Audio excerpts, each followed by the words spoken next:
Hi guys! Welcome back to my channel. For today's vlog, tayo ay magkakaroon lang ng random week in my life as a homebody and syempre kasama ang babies. Ginawa ko tong intro kasi feeling ko hindi ko na-introduce yung vlog. Tinatry ko lang yung gantong klaseng concept. So ayun lang naman. Sana mag-enjoy kayo guys sa vlog.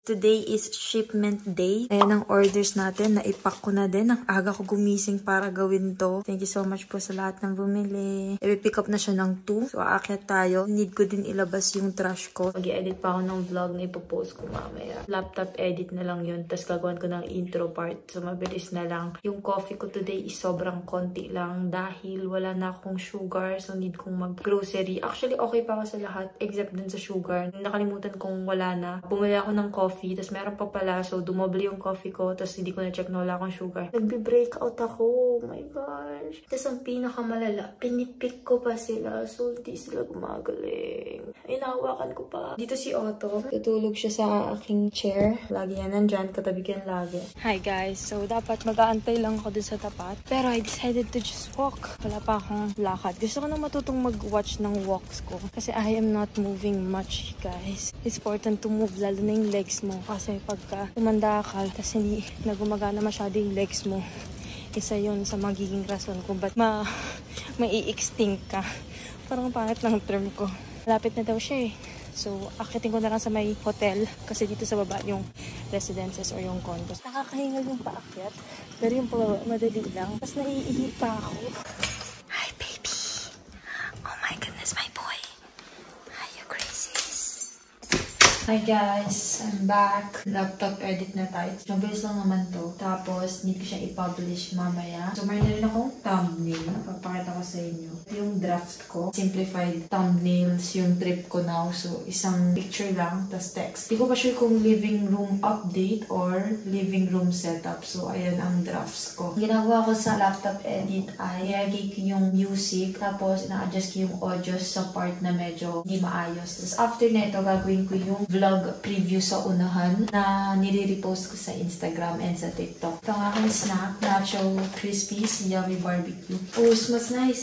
Nanonood ako ng something dito sa iPad. Ganun ako mag-edit. May pinapanood ako and nag-i-edit ako. Kaya ng brain ko. Dati hindi ko siya kaya na pag nag-i-edit ako. Dapat walang nag-play. Ngayon, I can watch anything while editing. Tapos, yung focus ko nasa edit pero kaya ko pa rin manood. Parang ganun. So, gawin na muna natin to. Itong keyboard na to, ilalagay ko yung link sa description box kung interested kayo. Pero bigay ito sa akin nila. So, ito ang ating dinner. Ang aga ko kakain. But anyway, ito yung aking food. So, brown rice and then ito ay ginataang gulay. Ako nagluto na ito guys. The shrimp. Ito ay itlog maalat with tomatoes. Dati hindi ko to gusto nung bata ako. Tinry ko siya ulit yan. Gusto ko na siya. Tapos by the way guys, yung plates ko, as you can see, sobrang nice na mga plates. Sana lang sila gray, black. Itong plate na to, napalubog sa ibaba, ito ay galing sa Japan Surplus. Next time guys, pag nag-ikot ulit kami, isasama ko kayo. Alam dito lang sa Tagaytay, ang daming pwedeng bilihan. So ganyan siya. Actually, ito ay plate ko for overnight oats or sa ice cream. Ito is galing Lazada. Ilalagay yung link sa description box. Meron ako netong black. And ang ganda niya guys. Ayan siya. Bowl. And I don't know, kakaiba pag kanyari sa bowl ka kumakain. Itong isang plate is from Lazada din. May handle siya. So ayan, kakain lang ako.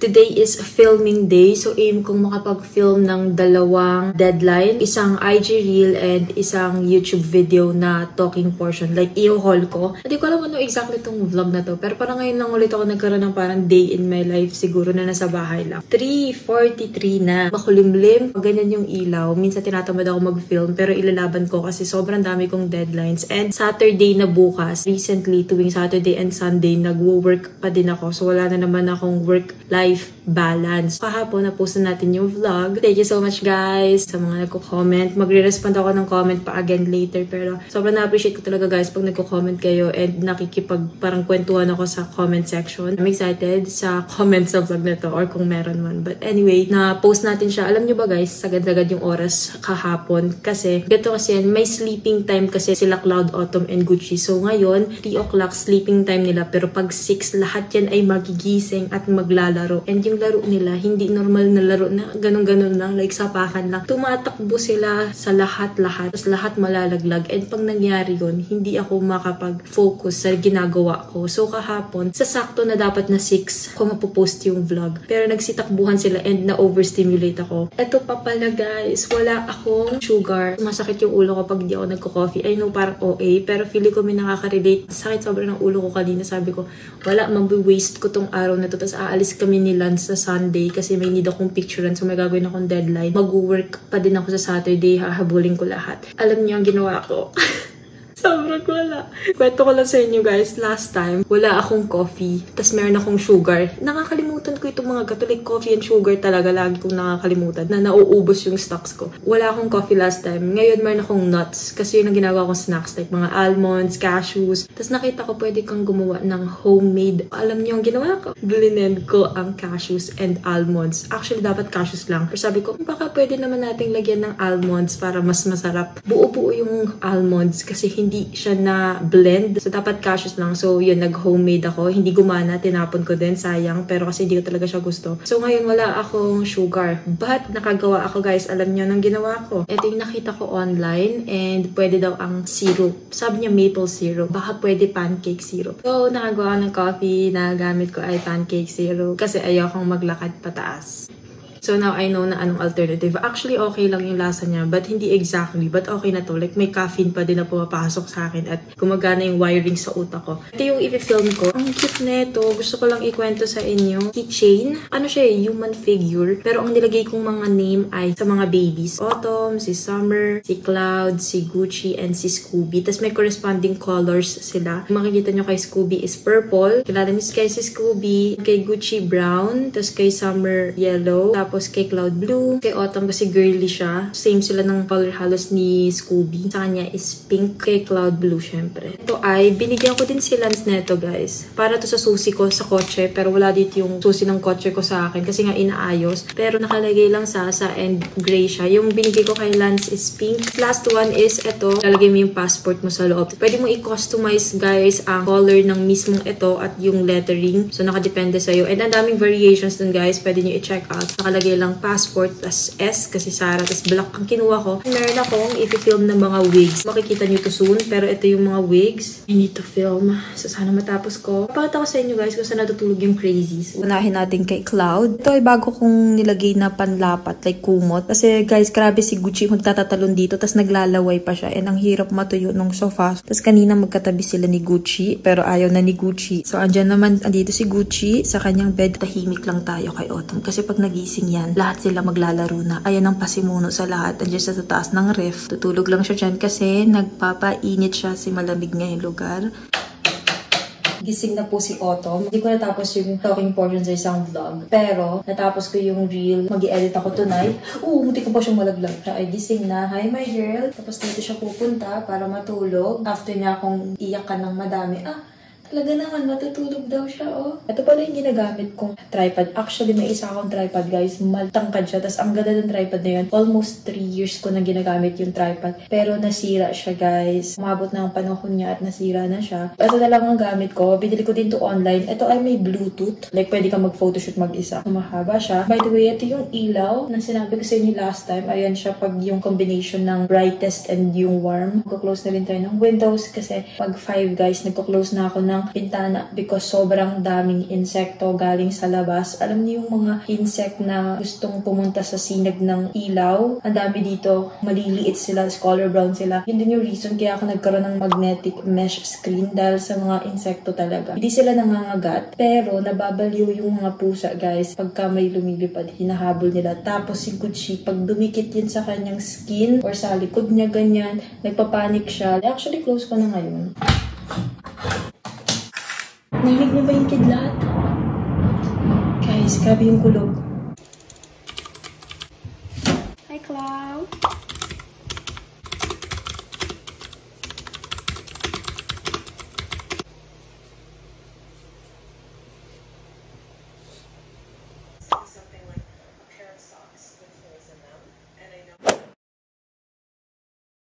before tayo mag-continue sa vlog, magkakaroon muna tayo ng quick haul and super excited ako guys. Ipakita sa inyo yung mga items. Mas naunang na-post yung mga IG photos ko. Suot yung mga pieces. Ito guys ay from Shein. So thank you so much Shein for collaborating with me and for sponsoring this video. Ngayon na lang ulit ako nag-style ng gantong pieces kasi usually tinatamad akong pumorma. So nung pinormahan ko sila ulit, parang nag-spark yung love ko for fashion again. Lalagay ko lahat na SKUs, search IDs, and search code ko sa description box so you can check it out. Una ay itong jacket na ito. Ayan siya. Ang dami nilang different kinds ng style ng jacket na to. Merong doon na sleeves ay checkered. Pero ito yung kinuha kong style. May ibang color din ata guys. So pwede kayong mamili. Ang kapal, sobra ng tela. And ang pinaka gusto ko, kakaiba yung kanyang cut sa neck. Tignan nyo. Ganun din guys yung sa ibaba niya. Comfortable niyang suotin. Ito yung tipo ng mga sweater na susuotin ko pag malamig. Kasi yung kapal niya, ito din guys ay embroidered. Wala pa akong ganong klaseng design. Dami kong nilet go na mga jackets and talagang mas trip kong kulay ngayon ay mga black, mga dark colors, making sure na susuotin ko yung mga pieces. So I'm happy sa item na to. Itong next na item ay for sure nakita niyo sa IG. Na-post ko na siya. Oversized talaga siya. Pwede siyang maging dress. Pwede mong gawing off-shoulders. Tapos pwede ding hindi. Sinuot ko to, umikot kami sa Glow and akala ko maiinitan ako. Pero hindi. Parang press ko pa rin siya lalo na off-shoulders. Nalalaki yung slightly yung holes niya. I recommend mag-bralette kayo ng manipis. May mga jacket na parang ang bulky. Ito, yung pagka-style ng sweater niya is pabagsak siya. So, ang cute niyang gawing off-shoulders talaga. Kasi talagang babagsak siya. Hindi mo na need ng too much effort para lagi siyang ibalik ng ganon. Alam niyo, ang dami kong mga off-shoulders na nakuha from Shein. Etong top lang na to, yung kakaiba yung tela. And ang cute niya kasi bagay siya sa mga wide leg pants na fitted. Ganyan siya. Need mong i-tupi pag susuotin mo. May other colors guys na available. Pero ayan ang kinuha ko. Cute na to guys. Next naman is itong pants. Ngayon na lang ulit ako kumuha. Pero since nga diba guys, ang dami nating nilet go na items. Ito is wala pa akong gatong style. And yung kulay niya is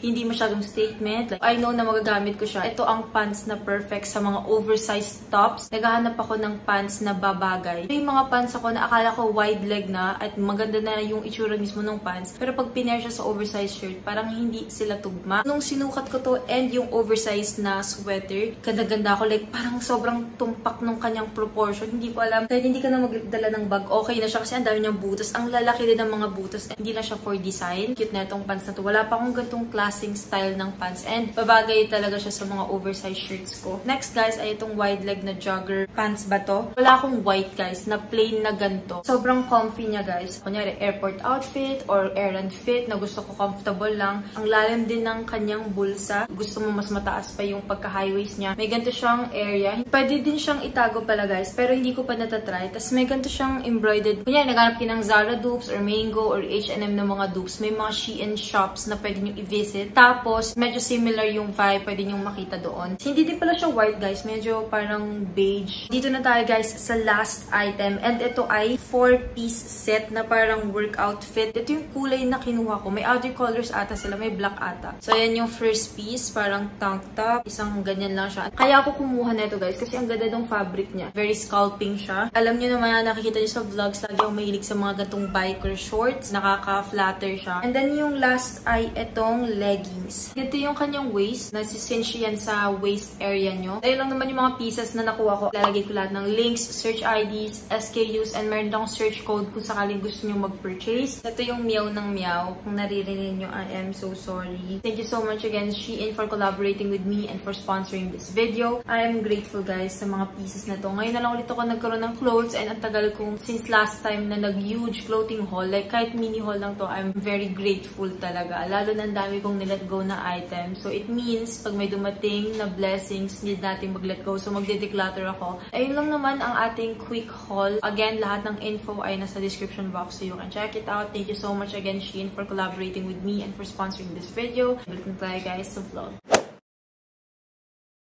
Natutulog si Lance sa living room. Pero today, aalis kami. Ayusin ko muna yung laundry ko. Itong laundry ko, guys, si Lance ang nagdadala kasi pinapalaundry nila sa kanila. Tapos isasabay niya na lang ang punta dito again. So, i-fix natin ng quick. Nilalagay lang namin sa IKEA bag. Today, magpipicture lang kami. May need kami picture lang. Tapos iikot kami sa Parkal Mall ba yun? Ni-rearrange ko ulit pala kahapon yung room.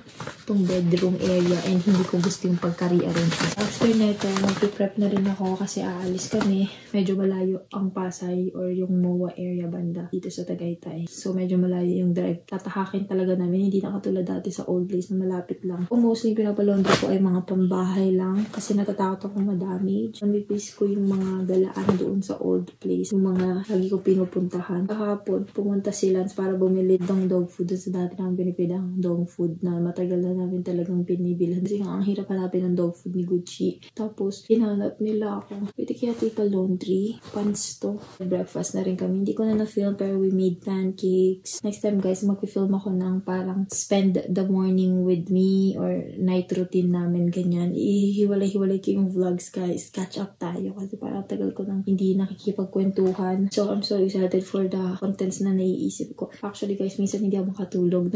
Nagra-run yung circuits, tornilyo ng utak ko about mga gusto kong i-film. So I'm happy na bumalik yung spark ng pag-film and paggawa ng content. Maybe magandang impact yung paglipat ng lugar kasi it's a fresh start. Oh my goodness. Chichi, wala na silang nakita, bugs. Okay guys, gagawin ko lang to Gucci here na. We bought stuff guys sa Dog City. Nasa Parkal na kami. Papakita namin mamaya. Hindi ako nakapag-vlog dun guys. Nag-picture lang talaga kami para tapos na. And then pupunta kami. Siya sobrang init sa Parkal Mall. I mean, ang ganda niya. Ang ganda ng lugar. Para siyang katulad ng mall sa Singapore. Init na sila. Sobrang laki guys. As in, para lang kaming laruan na naglalakad sa paligid. Pakita ko guys yung nabili namin sa Dog City. Laruan nila Cloud. Tapos mahilig si Autumn sa mga bilog. Kasi yung tissue guys, kina-crumple ko na bilog kasi nahabol niya. So sabi nila, ito ang bibili namin. Ito ay dry shampoo deodorant para sa Gucci na amoy yeast infection. Last one ay cone. Ito ang second to the largest, no? Largest? Largest to? Punta na kami Ayala Malls, Manila Bay. May camerang binili si Lance, niregalo niya para kita namin sa Gucci pag umaalis ko. Camera, no? Ayan, hindi makita yung brightness mo. And si Gucci, nandito si Cloud and si Autumn. So, tinitignan namin kung kamusta ba sila, kung okay lang sila. Kahapon nga, tayo ay pumunta ng Parkal Mall at ng Ayala Malls and grabe yung pagod ko guys. Nakakapagod maglakad as in, tas yung biyahe pa namin since ang layo na nga ng mga ikutan. Anong oras ako nagising kasi may work sila so gumising kami ng maaga. 6 to 7 gising na kami dahil aalis siya, babayahe siya from Tagaytay papuntang Laguna kasi may work siya. So ang pangalawang coffee ko ay try talaga na hindi madaming coffee kasi hindi din healthy. I have anxiety guys. Parang pag nagko-coffee ako ng madami nagiging fast forward lahat. Tapos ang bagal ko pa rin gumalaw. Tapos actually ngayon, feeling ko, nagtitwitch yung eyes ko, guys. Sumusuko na yung katawan ko. Gusto ko lang ipakita sa inyo, since hindi ako nakapag-vlog masyado, pero dumaan kami ng Daiso at ng No Brand. Mga restock ko, I am trying my best maging intentional sa mga binibili ko and hindi lang basta-bastang bumibili. Dahil nga, ayoko din na hindi ma-manage ang aking money ng maayos since I'm living alone and ako na yung nabili ng mga kailangan ko. So, I try talaga na yung bibilin ko ay pinag-iisipan ko. So, bago namin i-check out or bago kami magbayad, I re-evaluate guys kung may binibili akong hindi kailangan. Dito din pala guys, wala ditong Grab. Hindi ako nakaka-order ng Grab. Nag-try kami one time, pero parang hindi bumababa. Hindi ko alam, nagka-cancel laging order. So, isa din yun sa gusto ko dahil hindi na ako nagpapag-Grab masyado. Dati, di ba guys, nagpapag-Grab talaga ako. Nakatapos ko lang mag-meal prep. Gawa ko ng fried rice. 2 ulam ang niluto ko. Inubos ko na yung mga vegetables kasi ayaw ako masiraan. And so far, hindi ako masyado nasisiraan. Naluluto ko talaga lahat. Talagang tumatayo and nagsisked ng araw ko just to prep my food and mas kontrolado ko yung nutrients na nakukuha ko at yung food ko, like alam kong wala silang hinahalong hindi ko alam. Quick haul lang ito guys. So bumalik na naman kami sa Daiso. Una ay itong garbage bag. Actually, dalawa to. Nagamit ko na siya kagabi. Medium ang kinuha ko. Ginamit ko na rin yung isang tissue guys. Dito yung isa pa. Last na dito ay itong multi-purpose disinfectant cleaner lemon ang kinuha ko. Paubos na yung meron ako yung Ajax. Gusto ko lang to i-try pero Ajax ang ginagamit ko. Binibili ko yun online. So ilalagay ko yung link sa description box. Pero pwede din ito. I'll try kasi lemon. Gusto ko yung scent. Ito-try akong coreless na tissue. Bumili din ako ng Sanicare. Ito naman, bamboo fibers para biodegradable. Garbage bag siya. Hindi ko alam kung gano'ng kalaki ito, guys. Last naman, dito sa Daiso, dishwashing liquid. Ito na yung No Brand. Excited ako ipakita sa inyo mga nakuha ko dito. Wala akong snacks. May option ng chips, ripples na potato chips. First time ko itong itatry. Sour cream and onion flavor. Pizza snack mini baguette. Honey butter na mini baguette. Nacho, crispy yummy barbecue. At yung pinakita ko last time sa inyo nung nag-edit ako, masarap siya guys. Hindi din siya sobrang salty na parang madi-dehydrate ka. Mahilig talaga ako sa candies, alam nyo yan. Pero tinatry kong hindi masyadong kumain, pero sometimes nagkikrave ako. Tinatry ko itong berries. May papata ko sa inyo sa labas na binili kong essentials. Wait lang, from Lazada. So, mabilis lang. Diapers ni Gucci, ito ay large. Ito ay nilalagay sa loob ng closet. I-open mo siya, tapos pwede mo siyang ihang. Gumagana talaga siya. Mababalikan mo for like a week, tapos makikita mo na nakukuha niya talaga. Tama ba yun? Nakukuha niya yung humidity. Hindi ko alam exactly. Basta nagli-liquefy ito. Then yung sabi ko nga sa inyo, ito yung Ambipure Relaxing Lavender yung kinuha ko. Paubos na yung nakita nyo last time, diba? So yan, bumili ako ng value pack. Ito naman guys ay mga disposable na dehumidifiers. Pag humid yung lugar nyo, pag malamig yung area, need ko neto sa mga cabinet ko. And ang bango neto guys, pagka in-open mo yung cabinet, ang gagawin mo lang dito is tatanggalin mo itong parang foil na thing. Tapos may maiiwan na color white. Huwag nyo tatanggalin yun. Yan lang naman ang mga binili kong essentials sa Lazada. Baka lang kasi naghahanap din kayo kasi ito yung mga hinanap ko, like pinapanood ko kung paano nila nalilas yung humidity and yung ma-prevent yung molds at yung paglagkit. So ayan. Kung may suggestions din kayo guys, pwede nyo i-comment. Dami ko pang gagawin tas nawala ng kuryente. Pero sana bumalik maya-maya. Sobrang low energy ko and kailangan lumaban, you know. Kailangan natin lumaban. Walang sasalo sa atin, kundi ang sarili lang natin. So mag-film ako today. Nakapag-prep na ako. Okay na. And ayun, sana matapos ko lahat. But so far, naging productive itong week. I'm so excited for the next few days, next few weeks. Sana nag-enjoy kayo sa mga uploads. I really appreciate lahat ng comments nyo and sa lahat ng nanonood sa akin. Tinutulungan nyo akong ma-survive itong mga very scary move and decision making in life. Kung hindi dahil sa inyo at sa mga nanonood at sa mga dumadating na blessings ay hindi ko kakayanin yung ginagawa ko na. So sobrang blessed. Alam nyo guys, ang quote ko for this week is tired but grateful. Sobrang pagod. Thank you again so much for watching. Sana nag-enjoy kayo sa vlog na to. See you guys sa susunod na mga vlogs. Okay. Bye-bye guys. Bye!